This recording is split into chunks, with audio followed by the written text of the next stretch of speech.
Thieves will steal our cars, our valuables, just about anything they can get their hands on. To cut down on crime and antisocial behaviour, the police and other agencies are using new tactics and technology where the bad guys actually get caught in the act. Brilliant footage. Police officers love CCTV. Local councils, shops and businesses are laying some traps of their own. As soon as you walked into the picture, I knew who he was. And the general public too can help unsuspecting crooks get their comeuppance. We definitely needed proof. You're not going to get away with it, you might as well pack up. It made me swallow a drag, it was brilliant. So, anyone who's up to no good had better think twice. They might just get caught red-handed.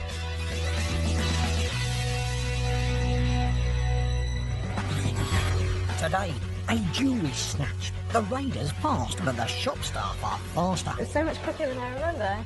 I'm like a ninja. Quick thinking and quick-footed, they run rings around the raider. Also today, their mum's money is being stolen, so the family fakes some banknotes to set a cunning trap. We photocopied a couple of £20 notes. We had put there the bait, and we were waiting to see what would be taken. And not so much smash and grab as grab and smash. It's a demolition derby when a dodgy driver makes off with a precious motor.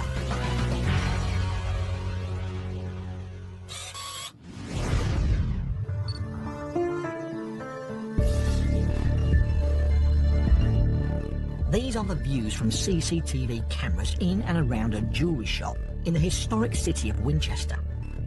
All they usually capture is the sight of customers browsing and buying what's on offer. But these cameras have a bit of history themselves. Over the last few years, they've caught a few criminals too.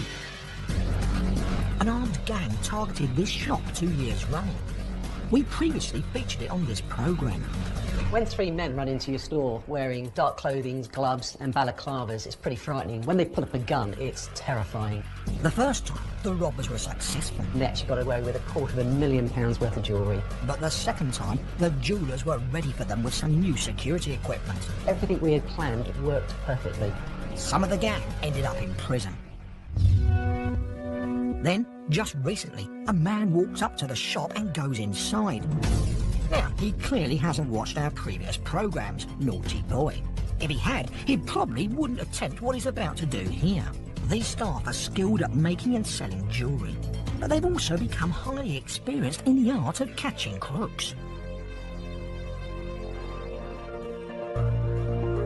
Jeremy France first opened his doors in Winchester 25 years ago. As the turnover grew, so did the chance of being turned over. Any jeweller is a target, and the larger the volume or amount of jewellery you carry, then the more likely you are to be a target. And the criminals have a lot of time on their hands to watch you and to decide how to rob you. We have to stay one step ahead, and we do. We do it through our own trade, through our insurers, and through our own perseverance and watching. Jeremy invested in a fog cloaking system which prevents robbers from seeing the jewellery and drives them out of the shop. He also installed a sprayer which marks thieves with special encoded liquid. Once it's on, it doesn't come off again. It is always in the path of the exit. That gives us time to hit the button, so they run under it, activates, and you cannot get past it. And because of the liquid's unique code, it directly links the criminal to the jewellery shop. In the police station, every criminal is tested for the DNA liquid. If you have it on you, you were there, it's a 100% conviction rate. But it seems some thieves still reckon it's worth the risks, if they get in and out quickly enough.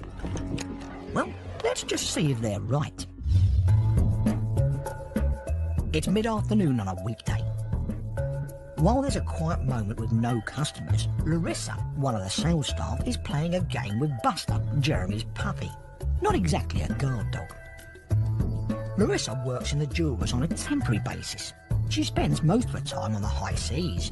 I have been in the Merchant Navy since I was 19, but always worked in other fields, such as jewellers and shoe shops, in between ships. So you would think that my danger and excitement comes from being in the Merchant Navy. However, it seems to be that it's more at the jewellers. A little while later, a man walks into the shop. The gentleman came in, I obviously got up from playing with the puppy and approached him, and he was nothing suspicious. He was quite quiet, quite calm. The man asks to look at 2 gold bracelets from the window display. Just had the 2 straight out and was asking him what he was looking for, and for a reason. Was it for a birthday, a present or anything? And he said it was for his sister's birthday. And he said he was worried about the size of her wrists, and that she had quite large wrists, which I thought was quite weird because he was quite a smaller framed gentleman. Other staff walk into the sales area. The man picks one of the bracelets up to check the size against his own wrist.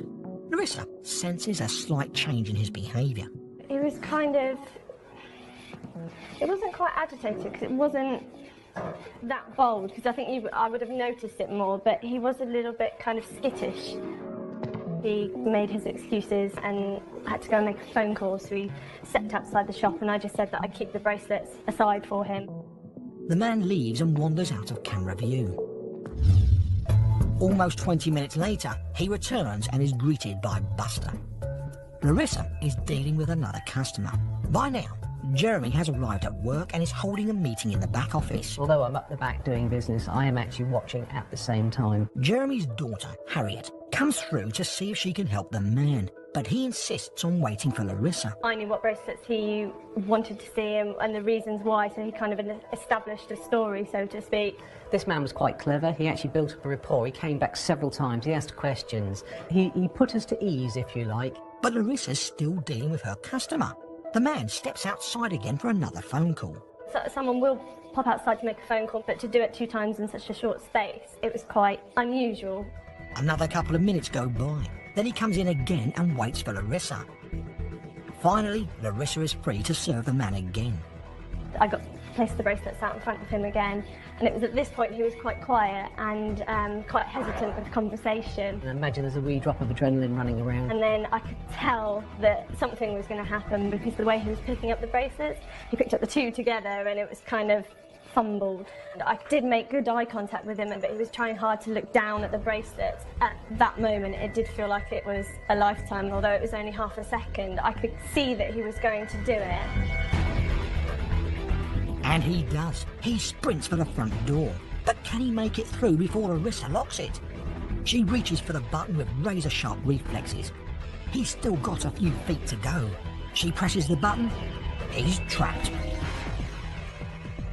My initial reaction was to lock that door. We'd done a lot of training the first thing you do is to lock that door, and knowing where the lock was key, and luckily it was right by my side. This is Larissa's reaction run at normal speed. Bam! The door's locked. That was fast. Buster, the puppy, runs for cover as the man starts to shout threats and pulls on the door in a frenzy. Not always a good idea to lock a door with criminals, especially if they've the guns, but when it's a snatch, it's not a bad idea. It gives you thinking space. And, well, Larissa was thinking. I shouted for Jeremy to get his attention and went to hit the panic button. The reason was to make sure that the traceable liquid was activated. The man is soaked in the encoded liquid, permanent proof that he's been at the scene of the crime. Now, Jeremy has to decide what to do next. He was extremely violent. He was kicking and smashing the door, swearing at us, threatening us violence if we didn't open the door. I had to make a decision whether we waited for the police to arrive and make an easier arrest, or let him go and therefore not endanger my staff. The decision was very simple. We let him go. Which I did, and then put my hands up to show to him that I'd unlocked the door and wasn't going to do anything else afterwards. Later, the jewellery thief legs it, but Jeremy's in hot pursuit. It was about here that he just literally stopped and turned round. And of course my heart jumped into my throat.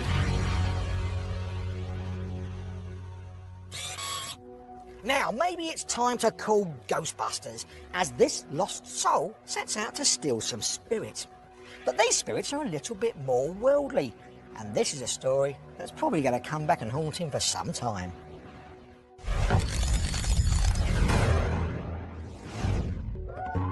It's after midnight, and what's this moving silently through the aisles of this off-licence? Is it a ghostly apparition? Well, maybe. But my money's on it being a burglar hiding under a bedsheet with eye holes cut out so he can see. And this troubled soul isn't here to haunt anyone. He just wants to spirit away some of the alcohol. and with that in mind, heads for the stockroom. He seems to know what he wants, but as he bends to pick it up, the flimsy costume falls forward and the eye holes move out of position. Realising he hasn't got a ghost of a chance of carrying things out in this state, he bottles it. His identity remains shrouded in mystery. But hopefully, the Ghostbusters will catch up with him soon. Now to a serious betrayal of trust. They call it financial abuse when someone takes advantage of their position to steal from the vulnerable.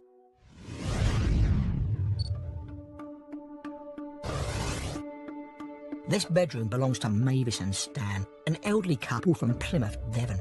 Money has been going missing from the room, so their family have set a trap for the thief, using a hidden camera and fake banknotes. That's Mavis's carer and friend.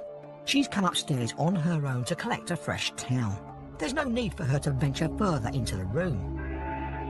And yet she does. It was sickening. And the real sad thing was, it was sad for Mother. The fake money flushes out a false friend. Sadly, since these events, Mavis has passed away, but her family want the full story to be told.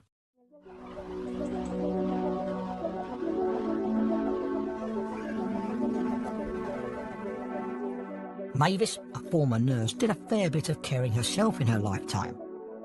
She leaves behind a large family, including 7 children.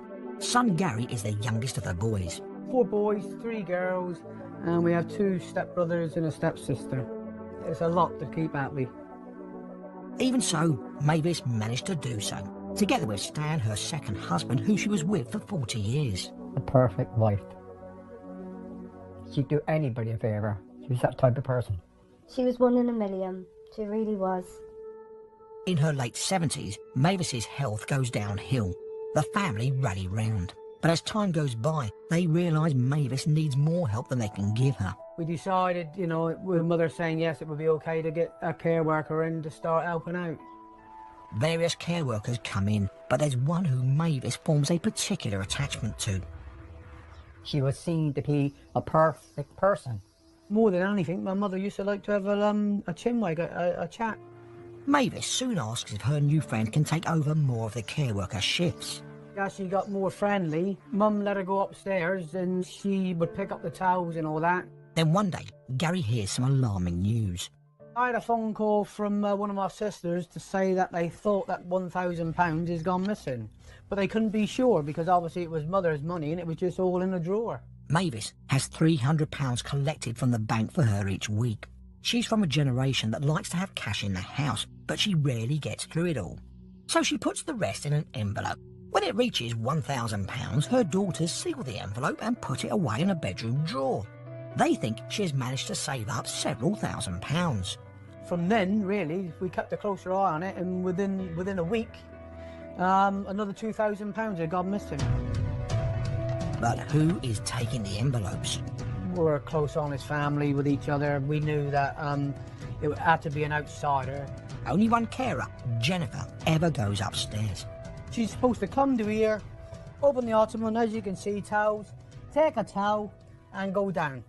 The family believe she hasn't been stopping there. Then to come here, she's had to go through all these drawers, which is 6 of them, to find that finally, in this drawer here, this is where the money was. Suspicion isn't, however, proof. To convince the police, and Mavis herself, they need to catch the carer in the act. Luckily, Gary has a friend in the surveillance business who offers to set up a hidden camera. The camera was set up in a corner above the door, just like a burglar alarm, then you wouldn't suspect nothing. Next, they need to set a trap, but don't want Mavis to lose any more money, so they decide to try their hands at counterfeiting. We photocopied a couple of £20 notes and put all white paper in between, put the envelopes back in and sealed them, and we was waiting to see what would be taken. And it doesn't take long for the bait to be taken. First morning, she walks into the bedroom, past the box of towels, and goes straight to the top drawer. She has a quick rummage, possibly to see what's there, then heads back downstairs.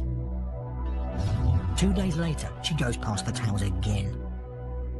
Checks the money drawer for a few seconds before leaving empty-handed.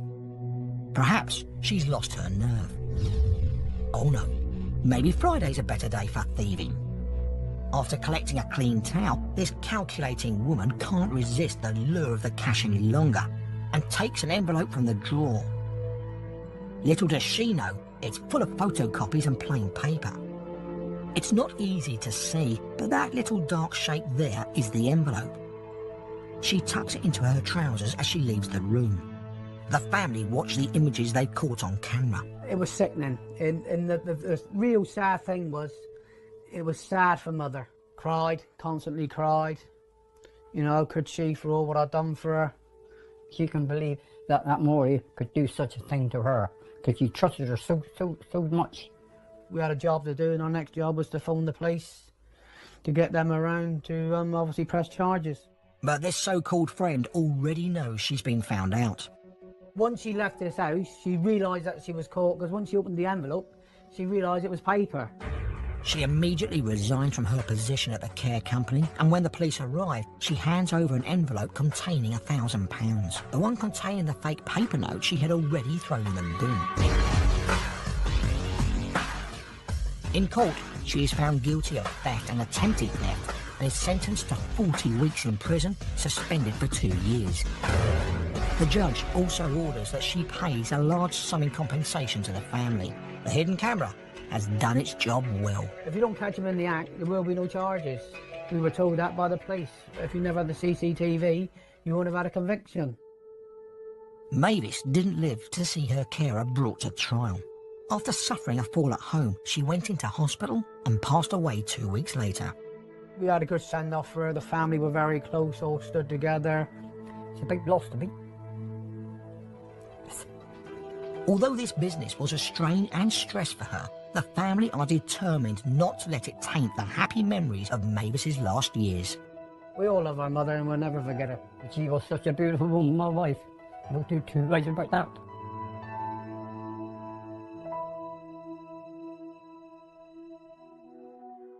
If, like Mavis's family, we suspect someone we trust is stealing from us, what should we do? If it's money that's been stolen, think about marking the serial numbers. If for any investigation we were to arrest somebody, the first thing we would look is to try and identify that £20 was your £20. In order to gather the evidence to actually prove that the thefts are taking place, there's an awful lot of very good technology and kit out there. Covert cameras can be hidden inside a pen, inside a flower pot. DNA encoded liquid, once you've put this onto your property, if it's stolen, then the police recover it, we can track it back and trace it to your household. Don't keep large amount of money in the house. A bank will have much better security than you will. Call your local police, get some advice from them, and then take it from there.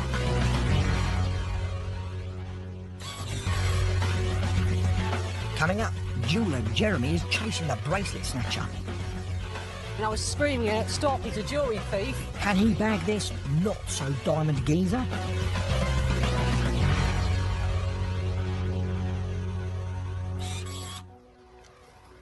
But first, car crime. Some criminals don't like spending their own money on cars. They'd rather steal ours. This next car thief, though, hasn't counted on the owner using some top gear to track him down.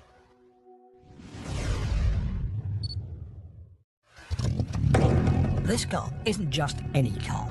It's a limited edition rally Subaru and Simon's pride and joy. There's only about 30 left now on the road, so it's a very rare thing. But his rare classic motor almost becomes a thing of the past when a serial car thief jumps in to steal it. Thankfully, his bungled getaway is far from classic.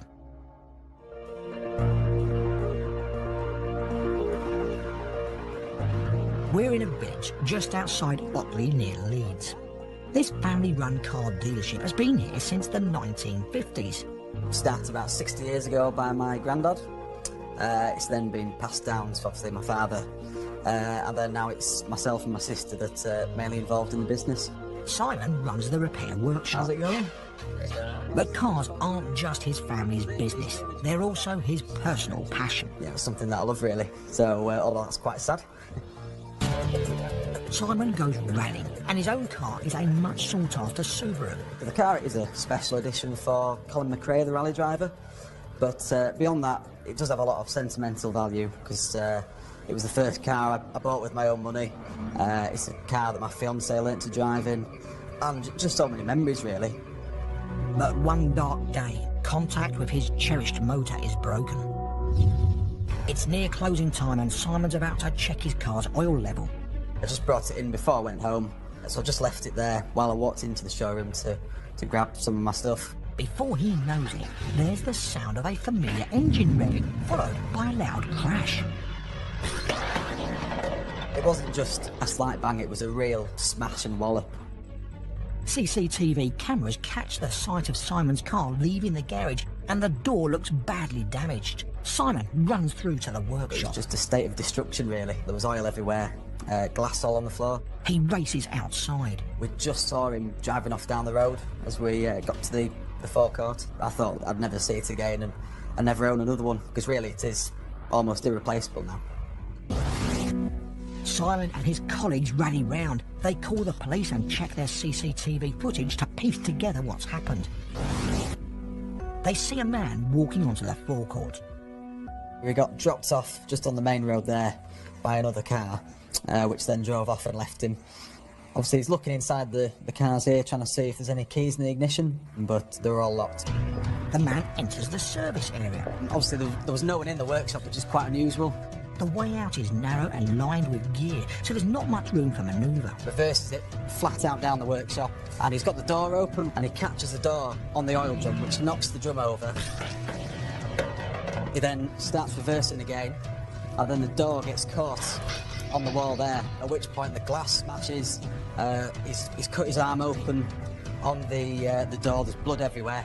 As well as hurting himself, the thieves damaged the car. It was difficult seeing it, obviously, with all the damage and everything. It's quite upsetting. But Simon's beloved car is protected by some smart technology. The car actually has a tracker system fitted, so we phoned the tracker company, told them what had happened, and they immediately activated the system. It means the police can find out its whereabouts, and they do. The thief left the car abandoned at a train station, but with it, he left behind some important evidence. There was blood over the door, so obviously the police could then use his DNA. The police collect the CCTV footage and hold the car for forensic tests. Then finally, Simon gets his dream wheels back. Obviously it was a massive relief to me. I was overjoyed that they found it complete. The DNA test results reveal the thief is 29-year-old Dwayne Cale. He's arrested and admits to stealing Simon's car and 2 others. In court, he is sentenced to 3 years in prison. The Subaru is repaired and is now back to its pristine condition. I'm really grateful to the police for their work in getting the car back. Obviously it's a really nice feeling that I've got it back again, and yeah, still using it every day, and yeah, just feel very grateful that I can still drive it, really.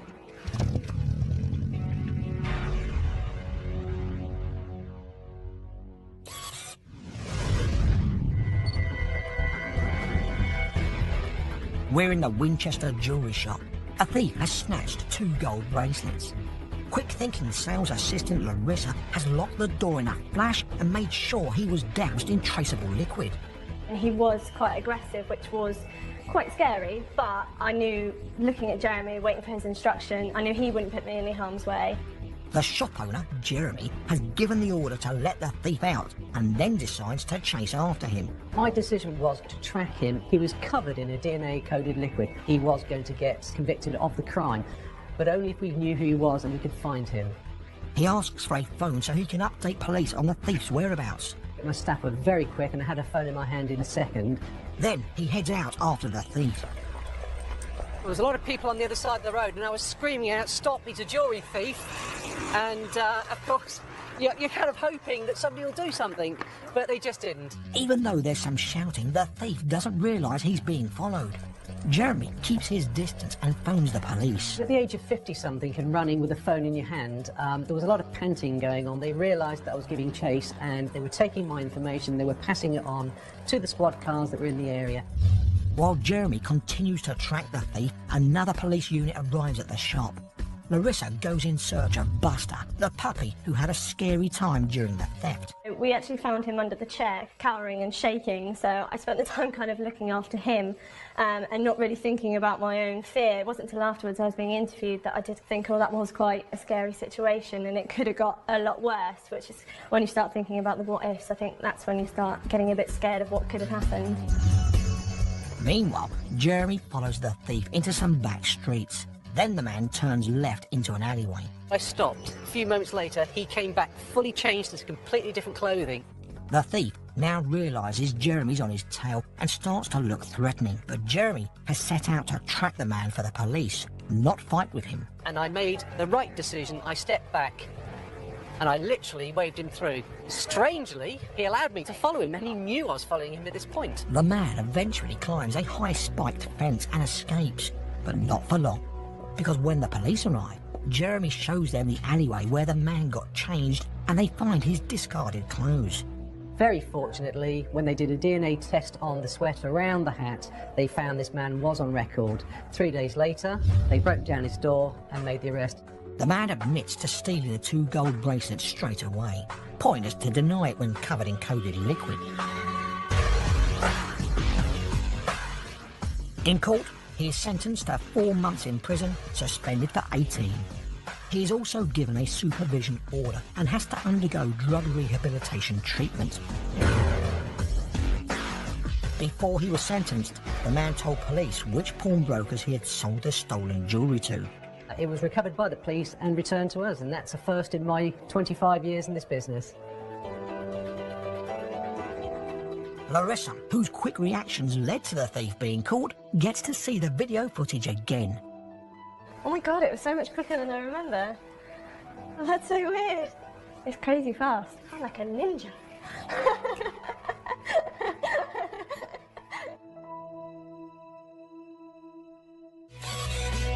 That's it for today. Join us next time when police and the public will be catching more criminals red-handed. Halloween week begins on the square as Sharon takes drastic action. It's all building up nicely to Friday's Fright Night with EastEnders here at 8. Next on BBC One, a rock chick and a geologist vying to find the best gems. One step ahead, and we do it through our own trade, through our insurers, and through our own perseverance and watching. Jeremy invested in a fog cloaking system which prevents robbers from seeing the jewellery and drives them out of the shop. He also installed a sprayer which marks thieves with special encoded liquid. Once it's on, it doesn't come off again. It is always in the path of the exit. That gives us time to hit the button, so they run under it, it activates, and you cannot get past it. And because of the liquid's unique code, it directly links the criminal to the jewellery shop. In the police station, every criminal is tested for the DNA liquid. If you have it on you, you were there, it's a 100% conviction rate. But it seems some thieves still reckon it's worth the risks. These are the views from CCTV cameras in and around a jewellery shop in the historic city of Winchester. All they usually capture is the sight of customers browsing and buying what's on offer. But these cameras have a bit of history themselves. Over the last few years, they've caught a few criminals too. An armed gang targeted this shop 2 years running. We previously featured it on this programme. When 3 men run into your store wearing dark clothing, gloves and balaclavas, it's pretty frightening. When they pull up a gun, it's terrifying. The first time, the robbers were successful. They actually got away with £250,000 worth of jewellery. But the second time, the jewellers were ready for them with some new security equipment. Everything we had planned worked perfectly. Some of the gang ended up in prison. Then, just recently, a man walks up to the shop and goes inside. Now, he clearly hasn't watched our previous programmes, naughty boy. If he had, he probably wouldn't attempt what he's about to do here. These staff are skilled at making and selling jewellery, but they've also become highly experienced in the art of catching crooks. Jeremy France first opened his doors in Winchester 25 years ago. As the turnover grew, so did the chance of being turned over. Any jeweller is a target, and the larger the volume or amount of jewellery you carry, then the more likely you are to be a target. And the criminals have a lot of time on their hands to watch you and to decide how to rob you. We have to stay watch. A jewellery snatch. The raiders fast, but the shop staff are faster. It's so much quicker than I remember. I'm like a ninja. Quick thinking and quick-footed, they run rings around the raider. Also today, their mum's money is being stolen, so the family fakes some banknotes to set a cunning trap. We photocopied a couple of £20 notes. We had put there the bait, and we was waiting to see what would be taken. And not so much smash and grab as grab and smash. It's a demolition derby when a dodgy driver makes off with a precious motor.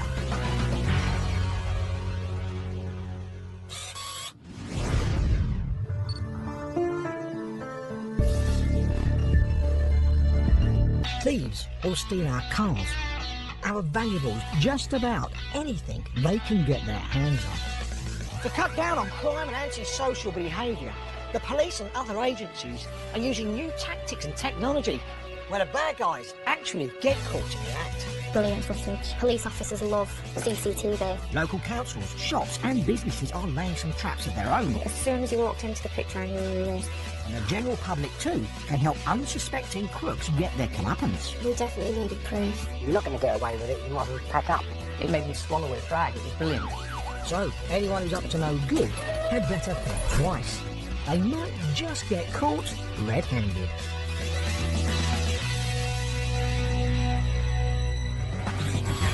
Today.